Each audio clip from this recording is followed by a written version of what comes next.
বেশি দূরে যাওয়া লাগবে না। আল্লাহ কি না করতে পারে রে ভাই ভাই, যাদের আঙ্গুলের ইশারায় দেশের মানুষ উঠতো আর বইতো, এই মানুষগুলো এত দাপটের সাথে দীর্ঘ 16 বছর ক্ষমতার আসনে বসেছিল, কিন্তু 5 তারিখের গণঅভ্যুত্থানের মাধ্যমে কোথায় তাদের অহমিকা, কোথায় দাম্ভিকতা তাদের গেল, কোথায় অহংকার তাদের গেল? আজকে কালে বিলে পাহাড়ে পর্বতে নদীতে গুহার মধ্যে তাদেরকে পাওয়া যায়। এবং একজন বিচারপতি বাংলাদেশে, এমন একজন বিচারপতি ভারতের জঙ্গলে গিয়া কলা পাতা বিছাইয়া শুয়ে রইছে। ঠিক না বেঠিক? জোরে গণ ঠিক না বেঠিক? আমরা সবসময় বলে আসছি আল্লাহ কিন্তু ছাড় দেয় ছেড়ে দেন না, আল্লাহ ছাড় দেয় ছেড়ে দেন না। একজন বিচারপতি, নাম কি? শামসুদ্দিন চৌধুরী মানিক। সে নিজে অহংকার করে বলতো যে দেলোয়ার হোসেন সাঈদীর ফাঁসির রায়টা আমি দিয়েছি, আর আল্লাহ তাকে এমন অপমান করেছে 60-70 লক্ষ টাকা লইয়া বাংলাদেশ থেকে পলায়ন করে ভারতের জঙ্গলে গিয়ে ধরা পড়েছে, ঢুকতে পারে নাই। কলা গাছ, এই কলা পাতা বিছাইয়া শুয়া দিন কাটাইছে। ফেরত দিয়ে দিছে ভারতের বিএসএফ, বাংলাদেশি বিজিবি অ্যারেস্ট করে জেলখানে নিয়েছে। জেলখানে নেওয়ার পরে এমন গণদোলাই দিছে, ভাবলি এমন দোলাই দিছে, এই বিচারপতি করুণ অবস্থা হয়ে গেছে। আবার তাকে হাসপাতালে নিয়ে ভর্তি করে চিকিৎসা করাইছে, এখন জেলের মধ্যে আছে। আল্লাহ কি না করতে পারে আমার ভাইয়েরা? আল্লাহ বাদশাকে ফকির বানাইতে পারে, ফকিরকে বাদশা বানাইতে পারে, এটা 5 তারিখে প্রমাণ হয়ে গেছে। কথা বলেন ঠিক না? আমার আল্লাহ বলেন ফাআলুল লিমা ইউরিদ, আমার আল্লাহ যা ইচ্ছা তা করতে পারেন। জোরে জোরে বলেন সুবহানাল্লাহ। আমার ভাইয়েরা গভীর মনোযোগ দিবেন। আমি আপনাদের সামনে কোরআনে পাক থেকে সূরা আল হজ 41 নম্বর আয়াতে কারিমায় তেলাওয়াত করেছি। যতক্ষণ আলোচনা করব, কোরআন হাদিস দিয়ে আলোচনা করব, আল্লাহ বলছে কোরআনে ফাযাক্কির বিল কুরআনি মা ইয়াখাফু আইদ। হে নবী, আপনি যখন লোকদেরকে উপদেশ দিবেন, ওয়াজ করবেন, তখন কোরআন দিয়ে ওয়াজ করবেন। আর কোরআনের ওয়াজ তাদেরই কাজে লাগবে যাদের মধ্যে আমার আল্লাহর ধমকের ভয় আছে। সুবহানাল্লাহ। শুনতে রাজি আছেন? কোরআনটা হচ্ছে আপনার আমার জন্য সংবিধান, দিক নির্দেশনা, গাইডলাইন, জীবন ব্যবস্থা। আমরা বিগত 16টি বছর আমরা সঠিকভাবে ওয়াজ মাহফিলে কোরআনের হক কথাগুলো বলতে পারি নাই। একটা কথা মনে পড়েছে, শাহরাস্তি, আপনাদের চাঁদপুর জেলায় শাহরাস্তি মাহফিল করতে গিয়েছিলাম। জৈনপুরে হুজুর ছিল মাহফিলের সভাপতি। তো ওয়াজ করতেছে, এমন সময় পুলিশ আসছে, মাহফিলে ঘুরতেছে। কি বক্তব্য রাখে হুজুর?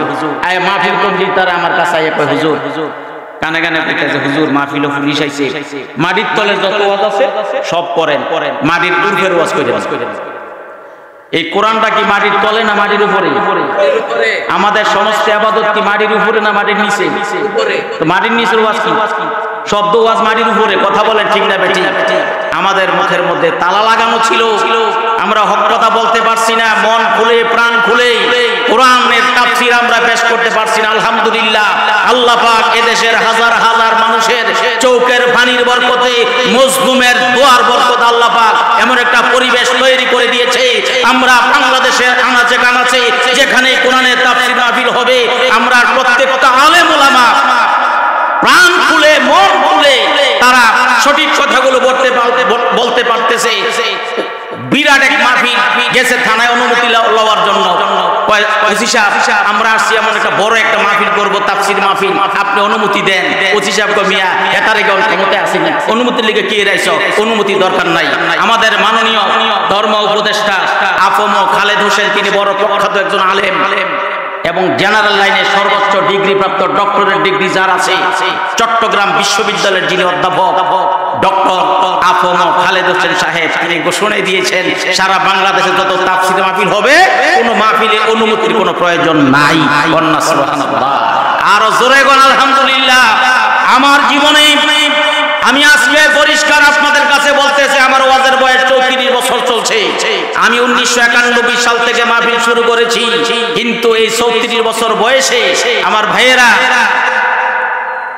কোন এরকম এই বিগত 16 বছরের মধ্যে এরকম বিপদ কোনদিন আমার হয় না। আমাদের হয় না। কথা বলেন ঠিক না বেঠিক? আরো জোরে কোন না ঠিক না বেঠিক? আমার ভাইয়েরা, আল্লাহ পাক পরিবেশ আমাদের জন্য তৈরি করে দিয়েছে, আমাদের ঐক্যবদ্ধ হওয়ার দরকার। কোরআনে পাখি আল্লামা দেলোয়ার হোসেন সাঈদী সাহেবকে দীর্ঘ 13টা বছর জেলখানার মধ্যে অন্ধকার প্রকোষ্ঠে রেখে তাদের শান্তি হয় না, ওনাকে চিকিৎসার নাম দিয়ে পয়জনের ইনজেকশন, বিষাক্ত ইনজেকশনের মাধ্যমে দুনিয়া থেকে বিদায় করে দিয়েছে। আল্লামা সাঈদী সাহেব আজকে থাকতো, কত লক্ষ লক্ষ মানুষ দীর্ঘ 13 বছর যদি কোরআনের তাফসীর করতে পারতো, কত লক্ষ লক্ষ মানুষ হেদায়েত হইতো, হেদায়েত লাভ করতো, কত হাজার হাজার হিন্দু, বৌদ্ধ, খ্রিস্টান, মুসলমান হইতে পারতো। কথা বলেন ঠিক কিনা বেঠিক? কিন্তু আজকে আমরা মনের মধ্যে বড় দুঃখ, আজকে সাঈদী সাহেবের মতো লোককে আমরা হারিয়েছি। আমার ভাইয়েরা, তো আল্লাহ পাক আরো আল্লাহর মেহেরবানিতে আমরা হতাশ হই না, কারণ আল্লাহ বলছে ওয়ালা তাহিনু ওয়ালা তাহসানু ওয়া আনতুমুল আ'লাউনা ইন কুনতুম মুমিনিন। তোমরা হীনবল হইও না, ভীত সন্ত্রস্ত হইও না, নিরাশ হইও না, দুর্বল হইও না, তোমরা বিজয় হবে যদি তোমরা ঈমানদার হয়ে থাকো। কন্যা সুবহানাল্লাহ। আলহামদুলিল্লাহ, বিজয় আমাদেরই হবে ইনশাআল্লাহ। কোন ইনশাআল্লাহ? জোরে কোন ইনশাআল্লাহ? আমার ভাইয়েরা, গভীর মনোযোগ দিয়ে কথাগুলো শুনেন। কোরআনের মাহফিল, এই কোরআন শরীফটা হচ্ছে আপনার আমার জন্য সংবিধান, দিক নির্দেশনা, গাইডলাইন, জীবন ব্যবস্থা। আপনার আমার জীবনে যা কিছু চাওয়া এবং পাওয়ার দরকার আছে সব কোরআনে আছে। জোরে কোন আলহামদুলিল্লাহ? আর জোরে কোন আলহামদুলিল্লাহ? কোরআনে যে সব কিছু আছে আপনাদের বিশ্বাস? জোরে কোন বিশ্বাস? কোরআন শরীফটা শুরু হয়েছে কি দিয়া? ভুলে গেছে? বা দিয়া। বলেন কি দিয়া শুরু হয়েছে? শেষ হয়েছে কি দিয়া? সিন দিয়া। কোরআনের বা দিয়া কোরআন শুরু হয়েছে। আমার সাথে পড়েন, একবার পড়লে 190টা নেক আপনার আমার আমল নামে লেখা হবে। বিসমিল্লাহির রাহমানির রাহিম। শুরু হয়েছে কোরআন বা দিয়া, শেষ হয়েছে কি দিয়া? সিন দিয়া। শেষ অক্ষরটা তেলাওয়াত করেন, একবার শেষ আয়াত তেলাওয়াত করেন, একবার তেলাওয়াত করলে 130টা নেক আপনার আমার আমল নামে লেখা হবে। মিনাল জিন্নাতি ওয়ান নাস।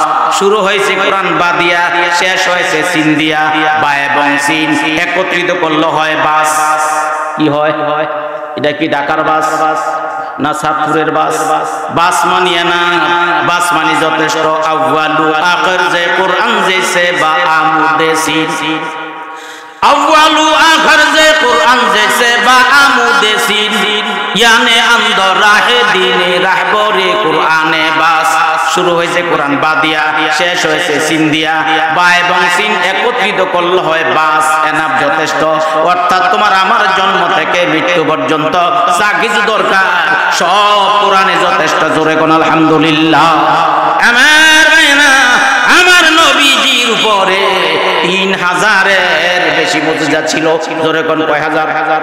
আর জোরে কোন কয় হাজার? এর মধ্যে সর্বশ্রেষ্ঠ মুজিজা হচ্ছে 30 পারা কোরআন। আলহামদুলিল্লাহ। দুঃখ রাখার জায়গা নাই, কিছু নাস্তিক আমাদের দেশে আছে, কোরআনের বিরুদ্ধে কথা কইতো, এখন আর কোয়ার সুযোগ নাই। হাদিসের বিরুদ্ধে কথা কইতো, আলেমের ওলামার বিরুদ্ধে ঠাট্টা বিদ্রোহ করতো, মস্কারা করতো। কি বলতো জানেননি? ও 1400 বছরের কোরআন পুরান হয়ে গেছে, পরিবর্তন করা লাগবে। জোরে কর নাউজুবিল্লাহ। আমার ভাইয়েরা, এই সমস্ত নাস্তিক গুলো আজকে ধরা পড়তেছে। বাংলাদেশের 1 নম্বর নাস্তিক শাহরিয়ার কবির মুরগি চোরা আজকে জেলখানায়। 2 নম্বর নাস্তিক রাশেদ খান মেনন আজকে জেলখানায়।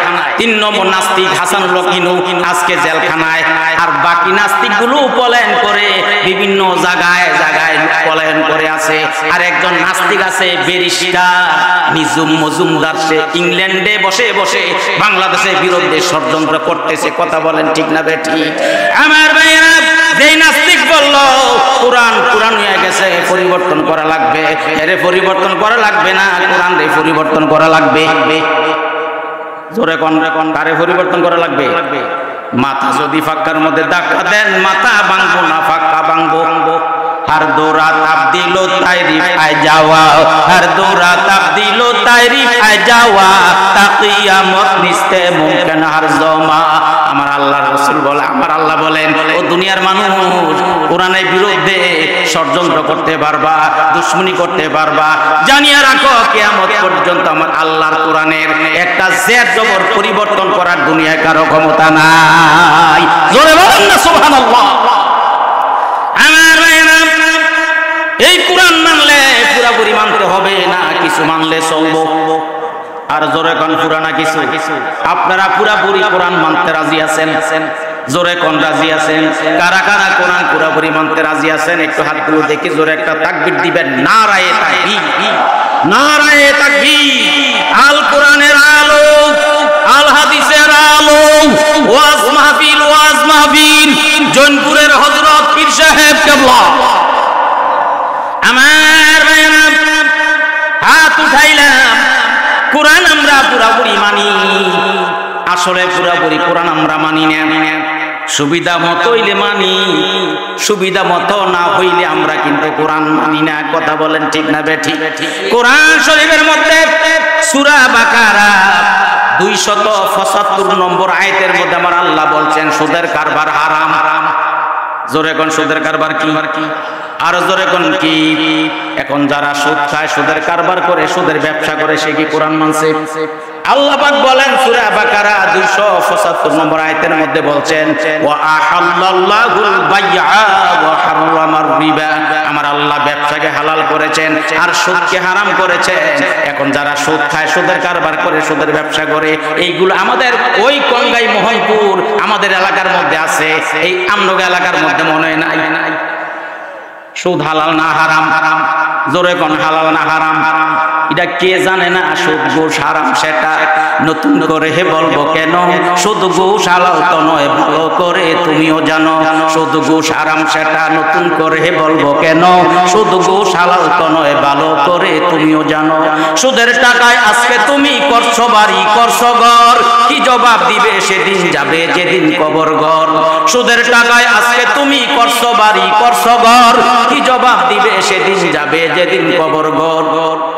থাকতে সময় হয় হুঁশিয়ার, থাকতে সময় হও হুঁশিয়ার, রবের হুকুম থাকতে সময় হও হুঁশিয়ার, রবের হুকুম তুমি মানো।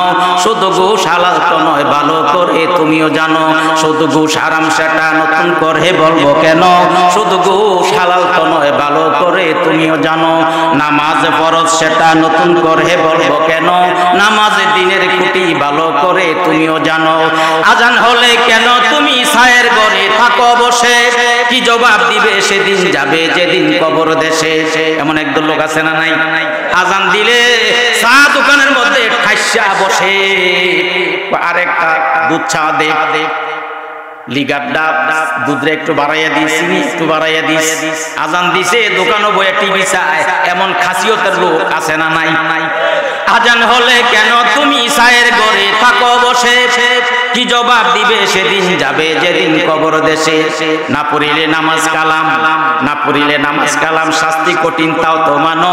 শুধু ঘুষ হালাল তো নয়, ভালো করে তুমিও জানো। শুধু ঘুষ হারাম, সেটা নতুন করে বলবো কেন? শুধু ঘুষ হালাল তো নয়, ভালো করে তুমিও জানো। ঠিক কিনা বেঠি? আমার ভাইরা, কোরআনকে পুরাপুরি মানতে হবে, আংশিক মানার কোনো সুযোগ নাই। যদি কোরআনকে আপনি আংশিক মানেন, পুরাপুরি না মানেন, ধরা খাওয়া লাগবে। আল্লাহ পাক সূরা বাকারার 208 নম্বর আয়াতের মধ্যে বলছেন ইয়া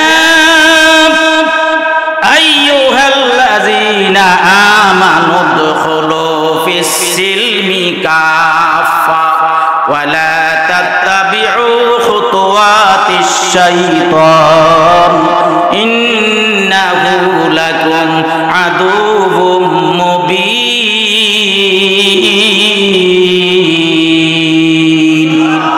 আর জোরে কোন আল্লাহু আকবার। আলফাজ মানি কুরআন আসায় আমিন, আলফাজ মানি কুরআন আসায় আমিন। হর দৌরা হাফেজে রব্বুল আলামিন, হিসে কাজদার মুলকে ও আম্বাজনে, কাউলে উড়ালানে নে আওয়াজে নে। আমার ভাইরা, আল্লাহ পাক রব্বুল আলামিন বলেন সূরা বাকারা 208 নম্বর আয়াতে, হে ঈমানদারগণ, তোমরা ইসলামের ভিতরে পরিপূর্ণভাবে প্রবেশ করো, পরিপূর্ণভাবে প্রবেশ করো। শয়তানের পদাঙ্ক অনুসরণ করিও না। শয়তান তোমাদের প্রকাশ্য দুশমন, প্রকাশ্য শত্রু। আমার ভাইরা, পরিপূর্ণভাবে ইসলামের ভিতরে ঢুকতে হবে, পরিপূর্ণভাবে ইসলামের আইন বিধানগুলো মানতে হবে। আংশিক মানার কোনো সুযোগ নাই, আংশিক মুসলমান হওয়ার কোনো সুযোগ নাই। আপনি ঢাকা রওনা দিয়েছেন, ওই তেগুরার মোড়ে গিয়ে আপনি বাসের মধ্যে উঠছেন, বাসের নাম অনির্বাণ বা বাসের নাম সুরমাত, যাইব গুলিস্তান। যাইব কই? জোরে কোনো কই যাইব? তো গুলিস্তান যাইবে গাড়ি, আপনি উঠছেন তেগুরার মোড়ে, কিন্তু গাড়ি সিটে বইয়া জানালাটা খুলে রাখছেন, জানালাটা খুললা অর্ধেকটা এই কোমর পর্যন্ত অর্ধেকটা রাখছেন গাড়ির বাইরে, এমনি রইছেন, আর অর্ধেকটা গাড়ির ভিতরে। এই অবস্থা যদি আপনি গাড়ির মধ্যে বসেন, মানে পুরোপুরি গাড়ির মধ্যে বসছেন না, অর্ধেক গাড়ির ভিতরে আর অর্ধেক শরীর গাড়ির বাইরে, এই অবস্থা আপনি ঢাকা গুলিস্তান যাইতে পারবেন? জোরে কোন যাইতে পারবেন? গেলে নইলে গুলিস্তান, আপনাকে যাওয়া লাগবে কবরস্থান। কথা বলেন ঠিক কিনা বেঠিক? গাড়ির ভিতরে পুরোপুরি প্রবেশ না করলে যেমন গুলিস্তান যাইতেন, কিন্তু গুলিস্তান যাইতে পারবেন না, আপনাকে কবরস্থান যাওয়া লাগবে। ঠিক ইসলামের ভিতরে যে ব্যক্তি পুরাপুরি ভাবে প্রবেশ না করবে, ওই লোক জান্নাতে যাইতে পারবে না, ওই লোকটা জাহান্নামে যাওয়া লাগবে। কথা বলেন ঠিক কিনা বেঠিক? আমার আগের বক্তা আবুল হাশেম মোল্লা ভাই যে কথাগুলো বলেছে, বুঝছেন আপনার কি গুরুত্বপূর্ণ কথা? 80 নম্বর ভাইয়া ফেল, 1 নম্বর একটা বিষয় মাত্র ফেল করছে, আর সব 80 নম্বর করে পাইছে। ফেল 10টা সাবজেক্টের মধ্যে পাইছে কত? 700 750 পাই লইছে 80 নম্বর, কিন্তু ফেল আরেক বেড়ায় 45 করে পাইছে। সে সেকেন্ড ডিভিশন মার্ক করছে, সে 400 450 নম্বর ভাইয়া পাস করে লইছে। তাইলে বেশি কোরআন মধ্যে আপনি মনে করেন 30 পারা কোরআন, কিন্তু আপনি যদি কেউ বলেন যে আমি এই শব্দ মানতাম না, এই কুদ্দুর মানলাম, কুদ্দুর বাদ দিছেন, মানে পুরোটা মানছেন, একটু বাদ দিছেন, ইমান থাকবো নি? জোরে কোন ইমান থাকবো নি?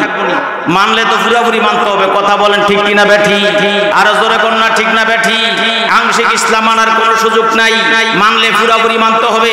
আল্লাহ পাক সূরা বাকারার 75 নম্বর আয়াত, 85 নম্বর আয়াতের মধ্যে বলছেন, আফাতুমিনুনা বিবাদিল কিতাব ওয়া তাকফুরুনা বিবাদ ফামা জাযাউ মান ইয়াফআলু যালিকা মিনকুম ইল্লা খিzyun ফিল হায়াতিদ দুনিয়া ওয়া ইয়াউমাল কিয়ামাতি ইউরাদ্দুনা ইরাদ্দুনা। আমার ভাইরা, আল্লাহ পাক রব্বুল আলামিন বলেন, তোমরা কি কোরআনে কিছু মানবে কিছু মানবে না, কিছু বিশ্বাস করবে কিছু অবিশ্বাস করবে। কোরআনের আইনগুলো পুরোপুরি না মানার কারণে আমি আল্লাহ তোমাদেরকে দুনিয়ায় লাঞ্ছিত করব, বেয়াজ্জতি করব, অপমানিত করব, এবং কিয়ামতের দিন আমি আল্লাহ তোমাদেরকে কঠিন শাস্তি দিব। তাহলে আংশিক মানলে বিপদ আছে না নাই? আসেনি? গাড়ির মধ্যে লেখা ধূমপান নিষেধ, কোনো অভিযোগ থাকলে ড্রাইভারে জানান, চলন্ত অবস্থায় ড্রাইভারের সাথে কথা বলা নিষেধ। এই সমস্ত লেখাগুলো হুজুর শাহজাহান ভাই আগে গাড়ির মধ্যে লেখা থাকতো, এখন আর লেখা টেখা নাই। তো এক ভদ্রলোক গাড়ির সিটে বইয়া একটা সিগারেট ধরাইছে, সিগারেটের নাম রাখছি বংশং সিগারেট। কি সিগারেট? বংশং সিগারেট। আসেনি ভাই বংশং সিগারেট? ওই শাহজাহান ভাই কয় বেনসন, বংশং সিগারেট, আমি নাম রাখছি বংশং সিগারেট। টানে উঠে আসে, দুয়াটা কদ্দুর যায়। পাশের এক মুরব্বী বাজান গাড়ি ছিঁড়ে বয়ে রয়েছে, বাজানের না হেমুজা দুয়া ঢুকছে। বাজান কয় মিয়া লেখাপড়া করে তো করছি, তো লন্ডন থেকে ডক্টরেট ডিগ্রি নিয়ে আইছি। হারি বাপ রে বাপ, আপনি কত বড় শিক্ষিত! সব ইংরেজি মনে করছেন, বাংলা মনে করেন না। না, বাংলাই তো পড়ছি, বাংলাদেশের BA honours MA first class first, London University থেকে আমি ডক্টরেট ডিগ্রি নিয়ে আইছি। কই তাইলে আপনি কি বাংলা পড়ছেন? আপনার পড়ার লগে দিয়ে কাজের কোনো মিল পাওয়া গেল না। গাড়ির মধ্যে লেখা ধূমপান নিষেধ, আর বইয়ে আপনি সিগারেটটা ধরাইছেন। কি সাঁতার ডক্টর হয়েছেন আপনি? কি সাঁতার লেখাপড়া শিখছেন? ডক্টর সাহেব একটা শরম করছে না ভাই? জোরে কোন একটা শরম করছে না? ডক্টর সাহেব কইছে, চাচা এত বড় মাইডা আমারে দিলেন, এত বড় বেয়াদবি আমারে করলেন, ঠিক আছে লেখার উপর যখন কত উঠছে আমি ধূমপান করি, আপনার অভিযোগ বলে অভিযোগ, তাইলে দেখেন না আরেক লাইনে লেখা আছে কোন অভিযোগ থাকলে ড্রাইভারে জানান। কি আমারে বলতে বলে না ড্রাইভারে বলতে বলে? এই চাচা এক লাইন পড়েন, আরেক লাইন পড়েন না, এই পরে হিকছেন কই? চাচার ধমক উল্টা শুরু করে দিচ্ছে। আমরা কোরআনের কিছু মানি কিছু মানি না, কিছু বিশ্বাস করি কিছু বিশ্বাস করি না। জায়গায় জায়গায় দমক খাওয়া লাগবে কিনা বলেন, জোরে কোন লাগবে কিনা বলেন। ডক্টর সাহেব চাচা লেখা আছে গাড়ির মধ্যে ধূমপান নিষেধ, আবার লেখা আছে অভিযোগ থাকলে ড্রাইভারে জানান, আমি ধূমপান করে আপনার অভিযোগ, আপনি আপনার অভিযোগ ড্রাইভারে না করবেন, আমার লোকে বকবক করেন কি লেগা। এবার চাচাই কয় যে ডক্টর সাহেব আপনি সিটতেন না, আমি ড্রাইভারে কই সিটের লাভ দিয়া কি গরম জানেননি, ড্রাইভারে ডাক দেবে ড্রাইভার গাড়ি থামান মিয়া, আমার অভিযোগ শুনেন, এখানে লেখা রাখছেন কোন অভিযোগ থাকলে আমরা জানাইতাম। ড্রাইভারে কমিয়া থমথম কইরো না, জাগাত বয়ে থাকো, দেখো না গাড়ির মধ্যে লেখা চলন্ত অবস্থায় ড্রাইভারের সাথে কথা বলা নিষেধ। আমার ভাইয়েরা, আমরা যদি কোরআনের কিছু মানি, কিছু মানি না, কিছু বিশ্বাস করি, কিছু বিশ্বাস করি না। এই জন্য মুসলমান জায়গায় জায়গায় দমক খাওয়ান লাগবো, জায়গায় জায়গায় বেয়াদবির শিকার হন লাগবে। আর যদি কোরআনের আইন বিধানগুলো পুরোপুরি মানেন, আমার আল্লাহর ঘোষণা, দুনিয়া শান্তি পাবেন, আখিরাতে মুক্তি পেয়ে যাবেন। কোন আমিন, আরো জোরে বলেন আমিন। আমি আলোচনা শুরু করতে যাচ্ছি, অনুরোধ করছি ভাই ওয়াজ মাহফিলে কেউ উঠবেন না, কারণ একটা লোক উঠলে মাহফিলের পরিবেশটা নষ্ট হয়। আমাদের কুমিল্লার একজন ভাইরাল বক্তা আছে মুস্তাক ফয়েজি পীর সাহেব, ওনার কথাই হচ্ছে আমার মাহফিলে আউন যাইব, উডুন যাইব, বন যাইব, দরকার হলে হতুন যাইব, কিন্তু যাউন যাইব, কারণ গেলে বক্তা ওয়াজ করতে পারে না, বক্তার মনোযোগ নষ্ট হয়ে যায়। আপনাদের কচুয়া থানায়, কচুয়া উপজেলায় একজন পীর সাহেব ছিল, বুজুর্গ লোক, আল্লামা কারি ইব্রাহিম সাহেব রহমতুল্লাহ আলাইহি, ওনার নাতি মুবারক করিম পীর সাহেব রহমতুল্লাহ আলাইহি, উনি এই ওনার জানাজায় গিয়েছিলাম, জানি না কেউ গেছেন কিনা, আমি গিয়েছিলাম ওনার জানাজায়, লক্ষ লক্ষ লোক জানাজা হয়েছে, উজানির মাহফিলের মতো মানুষ। উজানির পীর সাহেব হুজুর মুবারক করিম, উনি তালের সওদা উৎকান্দি মাহফিল করতে আসছিলেন। আসার পরে হুজুর ওয়াজ শুরু করে দিছে, দেখে একটা লোক পিছনে দিয়ে যাইতে গেছে, হুজুরের নজর পড়ছে ওই লোকটার প্রতি, হুজুর গায়ে হে করে যায়। তো একজনকে হুজুর মনে হয় পানি খেতে যায়, তো হুজুরের কথা আমিও পানি খেয়ে যাই, মাইকটা হুজুরে ছাইড়ে দিয়া মাদ্রাসার রুমে গিয়ে বইরিস, কমিটি তারে গিয়ে হুজুর এত হাজার হাজার মানুষ আছে আপনার ওয়াজ শোনার জন্য, আর আপনি তো ওয়াজ না কইরা দিই মাদ্রাসার রুমে বই রয়েছেন হুজুর, আঙ্গ মাহফিলটা তো শেষ, ও যে উঠতে গেছে তে আইছি না, তে না আইলে আমি আইতাম পড়ছি নন কি হতো। একজনের লেগে হুজুর ওয়াজ করতো, অন 8 জনে নামছে, 8 জনে নামছে, তারে বিচার করতে কই গেছে, যাইয়া দেখে হে এরিকে তারে বইয়া বিড়িটা তারা 8 জন আলগিদা বেড়া তুললে গাঙ্গ মাহফিলটা শেষ, মাহফিল আইনা যাইতে বইছে। এরপরে পীর সাহেব হুজুরের কাছে গিয়ে হুজুর আইয়েন কই হেতে আইছি নি, দেখেছে হুজুর আইছি কত আমি আইছি। এরপরে হুজুর আইয়া বয়ান করছে, ওই দিন মাহফিলে যারা ছিল, মাওলানা নজির আহমদ সাহেব কথাটা বলছিলেন, ভাইও মানুষ কানতে কানতে কানতে কানতে বেহুশের মতো হয়ে গেছে, বাইরে কোন দিন আপনার দিনটা নরম হবে, কোন ওয়াজ আছে মনের মধ্যে একটা অনুপ্রেরণা সৃষ্টি হবে বেশি বেশি ইবাদত করার জন্য, এটা বলতে পারবেন না। এই জন্য প্রথম থেকে শেষ পর্যন্ত মাহফিলে বসে থাকতে হয়। কথা বলেন ঠিক না বেঠিক? আপনারা কি আমারে বসে রেখে যাবেন না? জোরে করে যাইবেন না? আমি তো অনেক কষ্ট, গতকাল মাহফিল ছিল দেবিদ্যা, সেখান থেকে মাহফিল করে আজকে বাড়িতে আসছি, আজকে আবার এখানে, আগামী দিনে আবার সুয়ারুল জলপুর হুজুরের সাথে সেখানে ওয়াজ করব। প্রায় দিনে মাহফিলে থাকতে হয়। আমাদের হচ্ছে ব্যাগ দিন, আমরা বইল একদিন। কথা বলেন ঠিক না বেঠিক? আমারে বয় রেখা এই মাহফিল আপনারা কারা কারা যাইবেন গা? আপনি একটু দেখি সাক্ষী দেখেন সাজান ভাই, তারা ইনশাল্লাহ কেউ যাইতে। আর এই বিতারা মানুষ তো অনেক ভালো মানুষ, তারা আলেম ওলামাদেরকে মহব্বত করে ভালোবাসে, পীর ওলিয়া উলিয়াদেরকে ভালোবাসে। আপনাদের গ্রামে একটা ফাজিল মাদ্রাসা, কত এলাকার মানুষ সেখানে আইসা ইলমে দ্বীন শিখতেছে, কত হাফিজে মাদ্রাসা, নুরানি মাদ্রাসা আপনাদের গ্রামের মধ্যে। আপনাদের গ্রামের একটা ঐতিহ্য আছে না নাই? আল্লাহ পাক কবুল করুক, কোন আমিন। আর জোরে কোন আমিন। এবার আসেন কোরআনের তাফসীর শুনবেন তো? আমার সাথে সবাই পড়েন। আউযু বিল্লাহি মিনাশ শাইতানির রাজীম। বিসমিল্লাহির রাহমানির রাহিম। আল্লাযীনা ইম্মাক্কান্নাহুম ফিল আরদি আকামুস সালাতা ওয়া আতাউস যাকাতা ওয়া আমারু বিল মা'রুফি ওয়া নাহাউ মুনকার ওয়ালিল্লাহি আকিবাতুল উমুর।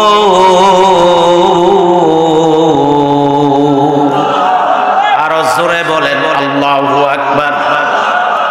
আল্লাহ পাক রব্বুল আলামিন বলেন, আমি তাফসীর ইবনে কাসির থেকে বলছি, আল্লাহ রাব্বুল আলামিন বলেন, আমি যদি এদেরকে ক্ষমতা দান করি, যদি আমি এদেরকে ক্ষমতা বলতে রাষ্ট্রীয় ক্ষমতা, আমার আল্লাহ বলেন আমি যদি এদেরকে কর্তৃত্ব দান করি, ক্ষমতা দান করি, তারা 60টা কাজ করবে।